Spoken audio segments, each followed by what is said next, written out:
एक बार की बात है, भगवान बुद्ध के आसन पर एक गुरुभक्त शिष्य बैठा था।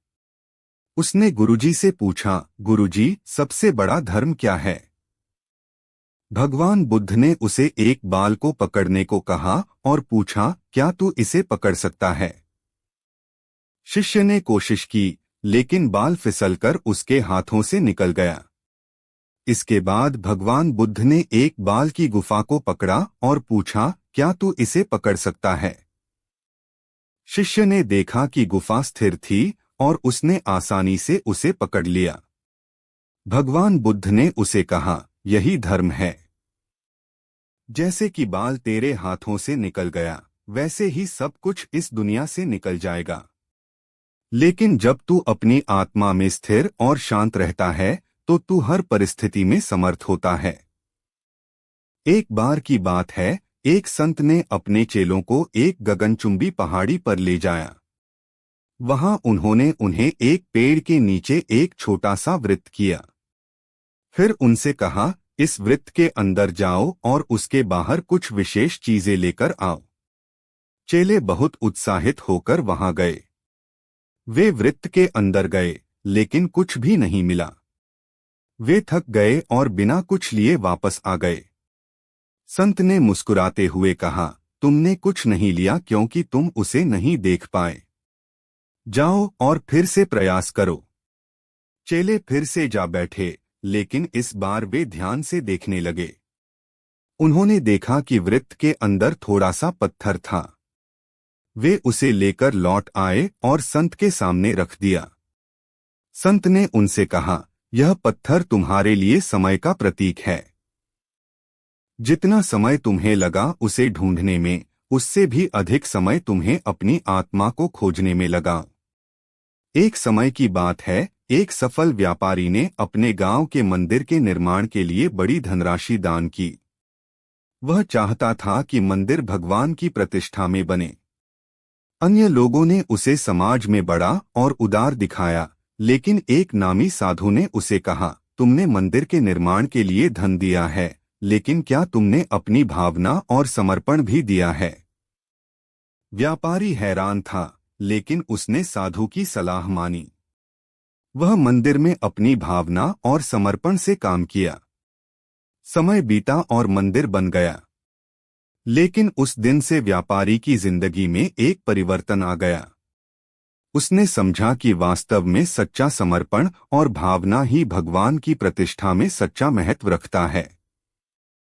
एक बार की बात है, एक आदमी ने एक संत से पूछा, भगवान कहाँ होते हैं?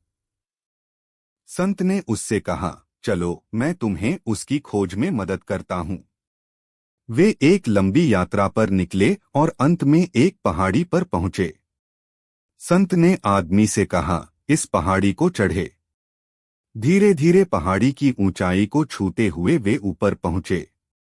संत ने उससे कहा, अब अपनी आंखें बंद करें और भगवान को खोजें। आदमी ने अपनी आंखें बंद की, लेकिन उसने भगवान को नहीं देखा। उसने संत से कहा, मैंने भगवान को नहीं देखा। संत ने मुस्कुराते हुए कहा, यहीं पर भगवान होते हैं। वे तुम्हें खोजने के लिए उस पहाड़ी में जगह बनाते हैं, जिसे तुम समझते हो कि तुम नहीं पहुंच सकते।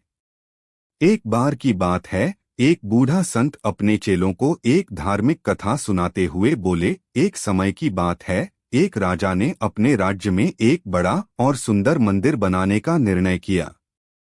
उसने लोगों से अनेक धनराशि मांगी और मंदिर की निर्माण कार्य में लगा दी।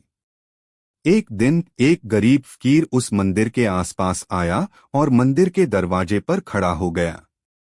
उसने ध्यान से मंदिर की सुंदरता को देखा और उसे प्रशंसा की। राजा ने उसे देखा और उससे पूछा, तुम्हें मेरे मंदिर कैसा लगा? फकीर ने हंसते हुए कहा, राजा, तुमने एक बहुत ही सुंदर मंदिर बनाया है, लेकिन तुम जिस चीज की तलाश में हो वहां नहीं है। राजा हैरान था और पूछा, कौन सी चीज की तलाश में? फकीर ने उत्तर दिया, राजा, तुम्हारे मंदिर में भगवान का आवास नहीं है। तुमने तो सिर्फ ईंटों और मार्बल से मंदिर बनाया है, लेकिन भगवान को पा लेने के लिए तुम्हें अपने हृदय के मंदिर की खोज करनी चाहिए। राजा ने फकीर के वचनों को सुनकर समझा कि सच्ची धार्मिकता हृदय में है। उसने अपने हृदय को साफ किया और भगवान की अनुपस्थिति में उसके अनुग्रह को महसूस किया। एक बार की बात है, एक छोटे से गांव में एक बूढ़ा आदमी रहता था जिसका नाम रामदास था। वह बहुत ही निष्कलंक और भक्तिमय था। रामदास अपने छोटे घर के पास एक पर्णशाला बनाई थी जहां वह धार्मिक गतिविधियों का आयोजन किया करता था। एक दिन एक युवक रामदास के पास आया और पूछा, आपको भगवान की वास्तविकता का अनुभव कैसे हुआ? रामदास ने उसे एक कहानी सुनाई। वह कहते हैं कि एक बार वह अपने कुछ चेलों के साथ वन में ध्यान करने के लिए गए। वहां उन्होंने एक पुराने पेड़ के नीचे बैठकर ध्यान लगाया। ध्यान में लगे समय के बाद उन्होंने अपनी आत्मा को भगवान में अनुभव किया।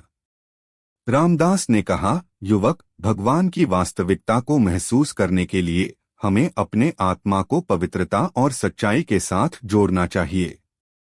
एक समय की बात है, एक संत ने अपने चेलों को एक सुंदर बगीचे में ले जाया। वहां उन्हें एक बड़ा वृक्ष दिखाया और कहा, इस वृक्ष के नीचे बैठो और उसे ध्यान से देखो। संत के चेले उसे देखने लगे, लेकिन उन्हें कुछ विशेषता नहीं दिखाई दी। वे बोले, स्वामी, यह तो एक साधारण वृक्ष है, क्या इसमें कोई खास गुण है? संत हंसते हुए उनसे बोले, इस वृक्ष के एक पत्ते को तोड़कर देखो और मुझे बताओ कि उसमें क्या है। चेले ने एक पत्ता तोड़कर देखा और उसमें एक छोटा सा कीड़ा देखा।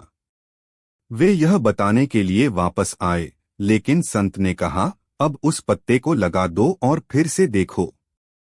जैसे ही चेले ने पत्ता लगाया, उन्हें एक मधुर और आनंदमय सुगंध महसूस हुई। वे खुश होकर बोले, स्वामी, अब हमें समझ आ गया। इस वृक्ष में पत्तों के साथ साथ मधुर सुगंध भी है। संत ने उन्हें समझाया, यह वृक्ष जो तुमने देखा है वह जीवन की सच्चाई को दर्शाता है। जैसे कि इस वृक्ष के पत्ते की सुगंध केवल जब तक वह पत्ता पूरे वृक्ष में हो उसे महसूस की जा सकती है, उसी तरह भगवान की प्रेम की सुगंध हमें उसके समृद्धि और दया के रूप में ही मिलती है, जब हम सभी लोगों के प्रति प्रेम को अपनाते हैं।